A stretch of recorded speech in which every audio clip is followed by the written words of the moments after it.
से हैं। और दुख दो प्रकार का होता है, एक तन का दुख और दूसरा मन का दुख। तन का दुख है 20%, लेकिन मन का दुख कितना है? 80%। तो ये दुख कहां से आता है? कोई कहता है कि बेटा दुख देता है, बहू दुख देती है, सास दुख देती है, पड़ोसी दुख देता है, पति दुख देता है, पत्नी दुख देती है। अगर घर में सब प्रेम से रहते हैं, फिर भी अगर जीवन में दुख आता है तो कहते हैं कि ऊपर वाला दुख देता है। फिर किसका नाम लेते हैं कि ऊपर वाला दुख देता है। एक बार लक्ष्मण जी ने महाराज राम से पूछा कि भैया दुख कहां से आ रहा है? दुख के ऊपर दुख, दुख के ऊपर दुख। जहां राजगद्दी मिलने वाली थी उस जगह पर क्या मिला? 14 वर्ष का वनवास। 14 वर्ष का वनवास, फिर सीता जी का हरण और दशरथ जी का मरण और लक्ष्मण जी के शक्ति बाण।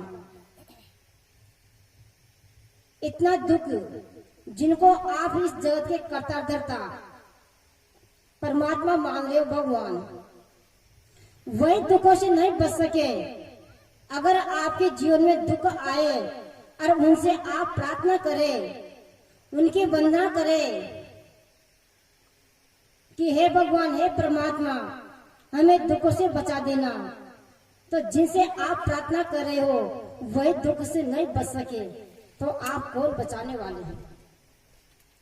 तो महाराज राम ने यह नहीं कहा कि माता कैकेयी के द्वारा दुख आया है, या रावण के द्वारा दुख आया है, या पिताजी के द्वारा दुख आया है। महाराज राम ने क्या कहा? ना काहू कोई सुख दुख कर दाता, निज कृत कर्म भोग सब भ्राता। हे भैया, इस संसार में कोई दुख देने वाला नहीं है। दुख कहां से आता है? अपनी अज्ञानता से, अपनी भूल से, अपने स्वभाव से, अपनी कड़वी वाणी से दुख आता है। जब जीवन में अज्ञानता का पर्दा रहता है, जब तक विवेक जागृत नहीं होता है, तो अज्ञानता में विकार पैदा होता है, और जब विकार पैदा हो गया वहां दुखों की जड़ शुरू हो जाती है।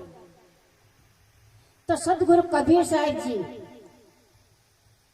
20 नगर बीजक की साखी प्रकरण में 20 नंबर की साखी में कहते हैं, लोभे जन्म गमाया, पापे खाया पुन, साधी सो आदि कहे, तापर मेरा खून।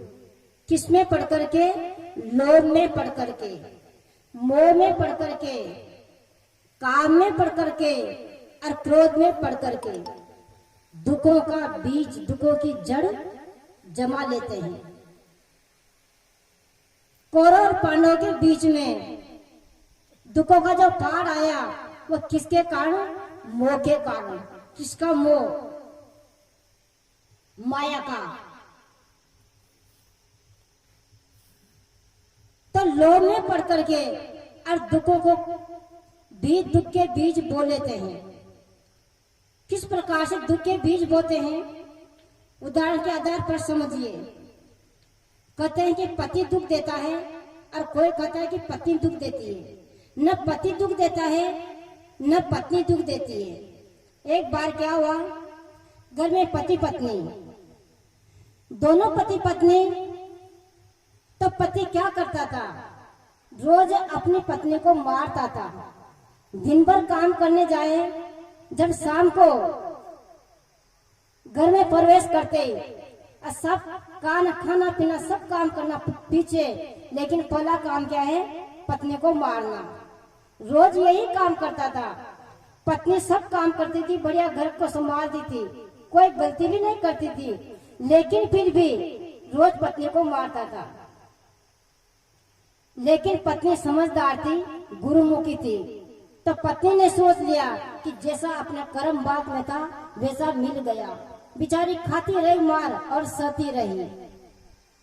निगरी होती तो कभी की भाग जाती। एक दिन उसके गुरुदेव आए। पत्नी ने पूछा, गुरुदेव बहुत बड़ा दुख है जीवन में। संत जी ने पूछा, क्या दुख है? कि दुख ये है कि मेरा पति मुझे रोज मारता है। मैं कोई गलती नहीं करती हूँ, घर को संभालती हूँ, सास ससुर की सेवा करती हूँ, पति की सेवा करती हूँ, सब काम बढ़िया करती हूँ, फिर भी रोज मेरा पति मुझे मारता है। तो संत जी ने कहा कि ये बताओ, तेरे को रोटी खाने देता नहीं खाने देता? कि रोटी तो खाने देता है, लेकिन पहले मारता है, बाद में खाने देता है। तो संत जी ने कहा कि बेटे देख सुन, अभी तो तुम दोनों पति पत्नी हो, लेकिन पूर्व जन्म में ये आज जो तेरा पति है वो पूर्व जन्म में ये तेरा बेटा था। अब तू इसकी सौतेली माती। सौतेली माती तो तू रोज को रोटी तो देती थी, लेकिन रोज मारती थी, रोज मारती थी इसको। वही जीव आज तेरा पति बन करके और तेरा बदला ले रहा है। बताओ दुख किसने दिया? पति ने दुख दिया कि स्वयं के कर्मों ने दुख दिया? तो जीवन में कोई दुख नहीं देता है, अपना किया हुआ कर्म में अपन को दुख देता है। और आगे समझिए, वही घर में पति पत्नी थे और दोनों के बीच में एक बच्चा। जब बच्चा 8-10 साल का हुआ तो पत्नी मर गई। अब पत्नी मर गई, 4-6 महीना बाद में दूसरी पत्नी ले आया। दूसरी पत्नी ले आया, 1.5 साल बाद में उसका भी एक बच्चा हो गया। वह बच्चा भी 8-10 साल का हुआ और वो दूसरी पत्नी भी मर गई। अब दूसरी पत्नी मर गई तो उसने सोचा, पति ने, कि अपने किस्मत में औरत है ही नहीं। पहली वाली मर गई, दूसरी वाली भी मर गई और दोनों एक एक बच्चे छोड़ करके चले गए। जो पहले वाले का बच्चा था वो 20 साल का हो गया। 20 साल का हुआ और उसकी शादी कर दी। शादी करने के 2 महीने बाद भी और पिता भी मर गए। अब घर में कौन बचे? दोनों बच्चे और शादी करके जो पत्नी लाए थे वो 3 प्राणी बचे। तो जो सौतेली माँ का लड़का था, छोटा वाला, बड़ा वाला की शादी हो गई, छोटा वाला लड़का था वो बीमार पड़ गया। और बीमार पड़ गया तो बड़ा भाई और जो भाभी थी उसके मन में पाप आ गया। सतगुरु कबीर साहब ने क्या कहा? लोभे जन्म गमाया। लोभ में पड़ करके और इस उत्तम मानव जीवन को खो देते हैं। तो लोभ आ गया तो उसके जो भाई था उसने कहा पत्नी से कि अगर इस छोटा भाई का इलाज न करवाए तो ये मर जाएगा, और मर जाएगा तो पूरी संपत्ति का अधिकार अपने आ जाएगा, पूरे संपत्ति का अधिकारी अपने बन जाएंगे। लेकिन पत्नी भी कितनी कड़कसा थी। पत्नी ने क्या कहा कि ये बीमारी से तो मरेगा, जाने न मरेगा और पता नहीं कब मरेगा। आप ऐसा करें, किसी वेद डॉक्टर से मिल करके और इसको जहर खिला करके मरवा दीजिए तो मर जाएगा, पूरी संपत्ति अपने आ जाएगी और नाम लगेगा बीमारी का कि बीमारी से मर गया। माता बहनों, आप कभी ऐसा मत करना, न तो दुखों से बचने वाले नहीं है। कोई आपको दुख से नहीं बचाएंगे। उसने ऐसा किया, वो भी कौन था? जो अपने जीवन में दुख का बीज बोए, जो गलत काम हो, जो परिवार नरक हो, ऐसी सीख देने वाली पत्नी की अगर बात माने पति, तो वो कौन है? कौन है वो? चमचा। अच्छी सीख अगर पत्नी देती है तो पति को मानना चाहिए। अच्छी सीख अगर पति देता है तो पत्नी को मानना चाहिए। अच्छी सीख अगर बेटा देता है तो बाप को मानना चाहिए।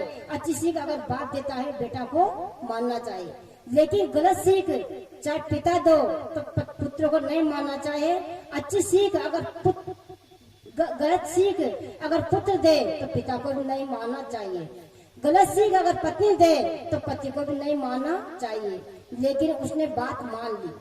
बात मान करके और एक वैद्य से डॉक्टर से मिल करके और पॉइजन का इंजेक्शन लगवा दिया। पॉइजन का इंजेक्शन लगवा दिया तो वो लड़का मर गया। और मर करके और जीव कहाँ गया? उसकी जो भोजाई थी उसके गर्भ में आ गया। 9 महीने के बाद में जन्म हुआ। और जब बेटा का जन्म हुआ तो खूब खुशियां, बैंड बाजे बजाए, पटाखे चलाए, खूब मिठाइयां कि पूरी संपत्ति का अधिकार अपने आ गया और इस संपत्ति का मालिक भी बनने वाला भी पैदा हो गया। खूब खुशियां मनाई। वही बच्चा छोटा से बड़ा हुआ, बड़ा से बड़ा हुआ, बड़ा से बड़ा हुआ, जवान हो गया। और जवान हो गया तो उसकी शादी कर दी। शादी करने के 2 महीने बाद वही लड़का बीमार पड़ गया। और बीमार पड़ा तो उसका इलाज करवाया माता पिता ने। इलाज करवाते करवाते और आधी संपत्ति बिक गई। कितनी? आधी संपत्ति बिक गई। लेकिन फिर वह ठीक नहीं हुआ और मरणशैया पर पड़ गया। एक दिन उसी लड़का ने कहा अपने पिताजी से कि भाई साहब मेरा इलाज मत करवाओ, जो मेरा हक था मैंने चुक लिया। उसके पिता ने कहा कि आज इसका दिमाग चल गया। तो कहा कि मैं तेरा भाई नहीं हूँ, भाई साहब नहीं हूँ, मैं तेरा पिताजी हूँ।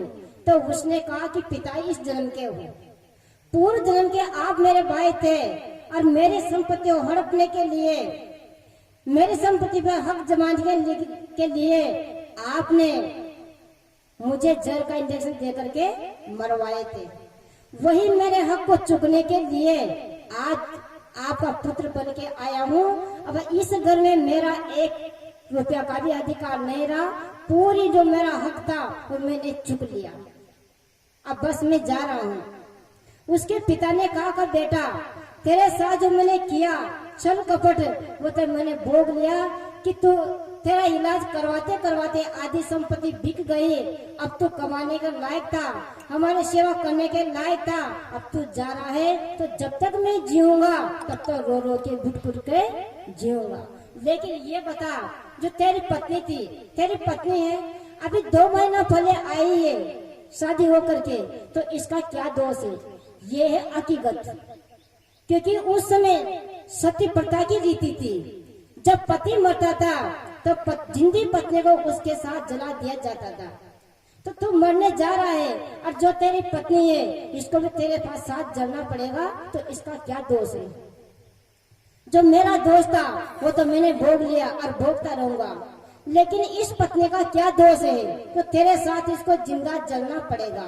उसने कहा, उस लड़के ने कहा कि पिता ये पत्नी वही है जिसने रिश्वत लेकर के, कौन? डॉक्टर वैद्य, जिन्होंने रिश्वत लेकर के और लोभ में पड़ करके और मेरे जहर का इंजेक्शन लगाया था। ये वही डॉक्टर, वही वैद्य आज पत्नी बन करके आया है। इसको भी इसलिए इसको भी दंड भोगना पड़ेगा। तो जिसको अपने दुख दिया है, चाहे वह पिता हो, पुत्र हो, पत्नी हो, पति हो, बहू हो, सास हो, भाई हो। सुंदर दास ने एक सवैया में कहा है, सब जीवों का सब जीवों से सब संबंध हुए हैं। लोक प्रदेश असंख्य जीव ने अगणित बार छुए हैं।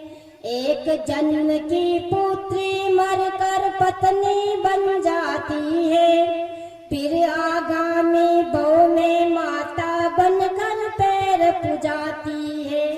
पिता पुत्र के पूत जन्मता बैरी बनता भाई, दे त्याग कर पुत्र कभी बन जाता सगा जवाई। यह है कर्म की लीला। इसलिए कर्म की गति बहुत गौर है। तो जीवन में कोई दुख नहीं देता है। कौन दुख देता है?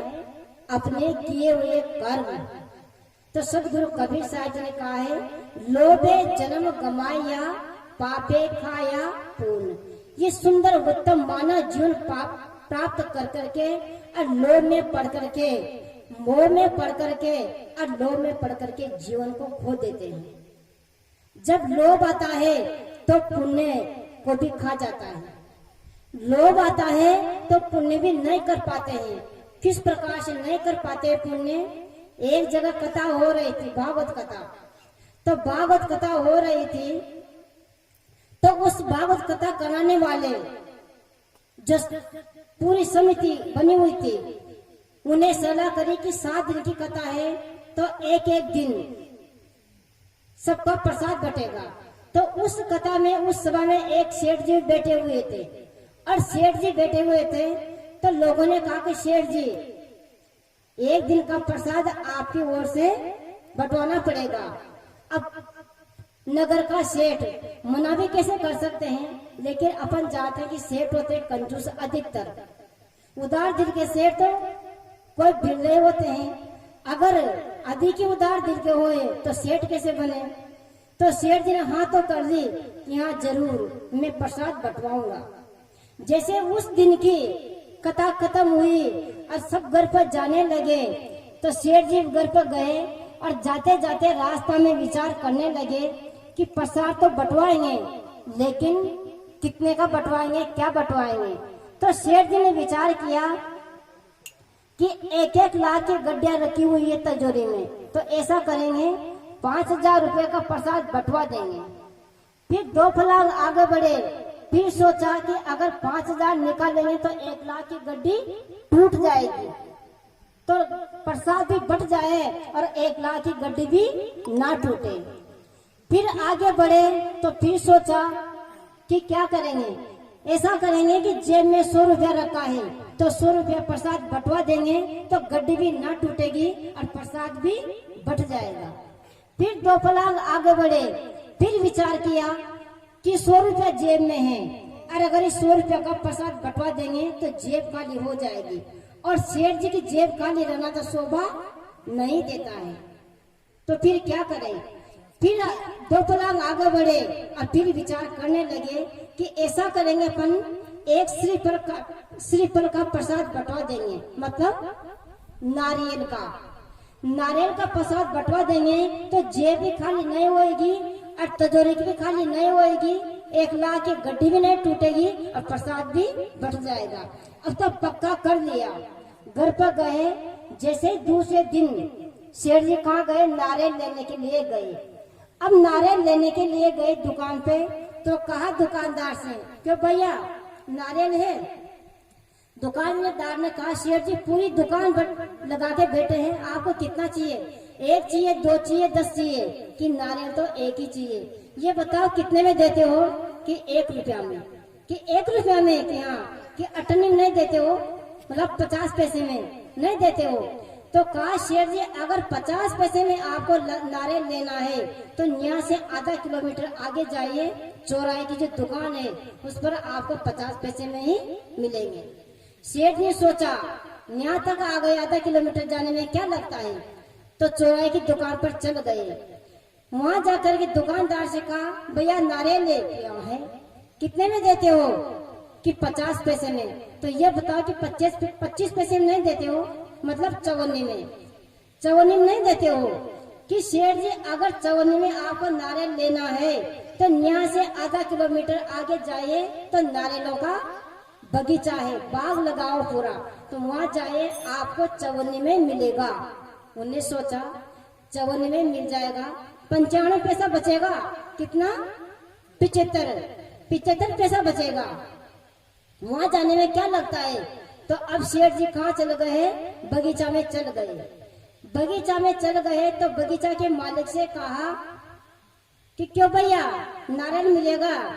बगीचा के मालिक ने कहा कि पूरा बगीचा लगा कर बैठे हैं, पूरा बगीचा भरा है नारियल से, सेठ जी आपको कितना लेना है? कि 1 ही नारियल, लेकिन ये बताओ कितने में देते हो?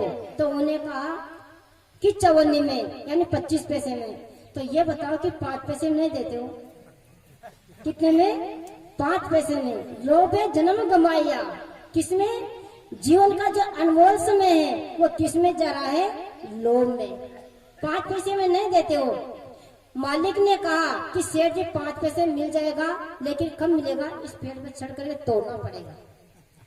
पेड़ पे चढ़ो और तोड़ लो तो 5 पैसे में मिल जाएगा। सेठ जी सोचा, जब वहां से इतने न्याय तक आ गए तो पेड़ पे चढ़ने में क्या लगता है? चढ़ जाएंगे, तोड़ लेंगे तो 5 पैसे में आ जाएगा। कितना बचेगा? 95 पैसे बचेगा। 95 पैसे। जैसे ही सेठ जी चढ़ गए नारियल के पेड़ पर, और नारियल के पेड़ पर चढ़े तो ऊपर से एक जो उसकी डाल थी शाखा को पकड़ ली और नीचे से पैर जमा दिए, लेकिन नीचे से पैर फिसलने लगे। और जैसे पैर फिसलने लगे तो चिल्लाने लगे सेठ जी कि मुझे बचाओ, मुझे बचाओ, मेरा हाथ छूटने वाला है, डाल टूटने वाली है।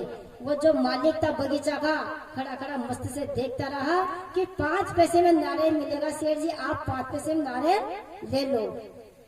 चिल्लाते रहे, चिल्लाते रहे। पास में एक रास्ता निकल रहा था, तो उसमें रास्ता से हाथी वाला जा रहा था। तो हाथी वाला से कहा कि भैया मुझे बचाओ, भैया मुझे बचाओ। तो हाथी वाला ने कहा कि बचा तो लूंगा, लेकिन पैसा लगेगा कितना? 10,000। तो सेठ जी ने कहा कि यहाँ 10,000 दूंगा, लेकिन बचा तो लो। मरता क्या नहीं करता। अगर भूख लगी हो ना तो 4 दिन की सूखी रोटी भी अच्छी लगती है, मीठी। तो मरता क्या नहीं करता। 10,000 दूंगा, लेकिन बचा लो। हाथी वाला के लोभ आ गया कि रास्ता चलते 10,000 रुपए मिल रहा है, उतना क्या जाता है। जैसे हाथी वाला आया और उस पेड़ के नीचे हाथी को खड़ा किया, लेकिन उस सेठ का पैर हाथी तक नहीं पहुंचा। हाथी तक नहीं पहुंचा तो उसको 10,000 लेना था। किसको? हाथी वालों को 10,000 लेना था। हाथी वाला हाथी पे चढ़ा और हाथी पे चढ़ करके और वो जो सेठ का पैर लटका हुआ था, दोनों पैर से पकड़ लिया। जैसे दोनों पैर पकड़े सेठ के, और हाथी आगे खिसक गए। अब कितने? 2 हो गए, ऊपर सेठ और नीचे हाथी वाले। अब दोनों चिल्लाने लगे कि मुझे बचाओ, हमें बचाओ, हमें बचाओ, मरने वाले हैं, हाथ छूटने वाला है, डाल टूटने वाली है। मस्ती से जो उस बगीचा का मालिक था खड़ा खड़ा मस्ती से तमाशा देखता रहा कि लोभे जन्म गवाया। जैसे चिल्लाते रहे, उसी रास्ते से एक ऊंट वाला आया। अब ऊंट वाला आया तो आवाज लगाई दोनों ने, भैया हमें बचा लो, भैया हमें बचा लो, नहीं तो मरने वाले हैं, मरना पड़ता है। तो वो ऊंट वाला आया और उसने भी उस ऊंट को वहां खड़ा कर दिया, लेकिन फिर भी उस हाथी वाला का पैर ऊंट तक नहीं पहुंचा। उसको 20,000 रुपए लेना था। किसको? ऊंट वाला को 20,000 रुपए लेने थे। तो जैसे ऊंट वाला ऊंट पे चढ़ा और हाथी वाला का ऐसे पैर पकड़ लिया। जैसे हाथी वाला का पैर पकड़ा और ऊंट भी आगे खिसक गया। कितने हो गया? 3। ऊपर सेठ, नीचे हाथी वाला और उसके नीचे ऊंट वाला। अब तो तीनों चिल्लाने लगे। ऊपर सेठ चिल्लाता है, नीचे हाथी वाला चिल्लाता है, नीचे ऊंट वाला चिल्लाता है कि अब डाल टूटने वाली है, हाथ छूटने वाले हैं, अब मरने वाले हैं। उसी पेड़ के साइड में, उसी किनारे पर ही एक कुआं था। जैसे डाल टूटी और हाथ छूटा और तीनों कहाँ गए? कुआं में। तो कहा है कि अति लोभ ना कीजिए, अति लोभ ना कीजिए, अति लोभहीन और अति लोभ के कारण गए कुआं में 3। ये दशाएं लोभ की। तो सदगुरु कबीर साहब ने कहा है कि लोभे जन्म गमाया, पापे खाया पुण्य, शादी सो आदि कहे तापर मेरा खून। ऐसा उत्तम मानव जीवन प्राप्त करके और इस विकारों में, विषयों में, लोभ में, मोह में, आसक्ति में पड़ करके और जीवन को मत गमाओ। बड़े मुश्किल से मनुष्य जीवन मिला है। अगर इन विकारों में, इन विषयों में, इन आसक्तियों में, इन दुर्व्यसनों में पढ़ करके अगर जीवन बिताओगे तो फिर पशु पक्षी से भी गया बीता है। सुंदर दास ने कहा है, जो विषयों में पढ़ करके, जो विषयों में पढ़ करके, जो विकारों में पढ़ करके, जो दुर्व्यसनों में पढ़ करके और जीवन के को पशु के तुल्य बिता देते हैं, उनके लिए सुंदर दास ने एक समय में कहा है कि दिक्कन में न दिक्कत है पर लक्षण तो पशु के सम ही है। दिक्कन में न दिक्कत है पर लक्षण तो पशु के सम ही है। खावत पीवत बोलत चालत वे बन वेगर जा सही है। प्रात गई रजनी फिर आवत सुंदर है नित आर वही है। और तो लक्षण सब आए मिले पर एक कमी सिंह पूछ नहीं है। तो ऐसा जीवन न बिता है जो बिना सिंह पूछ का जानवर बन करके सुंदर मानव जीवन मिला है। तो इस मानव जीवन को अपने सद्गुणों से, विवेक विचारों से, भक्ति से, ज्ञान से, विवेक से, वैराग से सुशोभित करके और जीवन को आगे अपने जीवन कल्याण की ओर आगे बढ़ा है। और इसमें मानव जीवन की सफलता है। समय पूरा हो चुका है। इन्हीं शब्दों के साथ मैं अपने वाणी को विराम देती हूँ। बोले श्री सद्गुरुदेव की जय।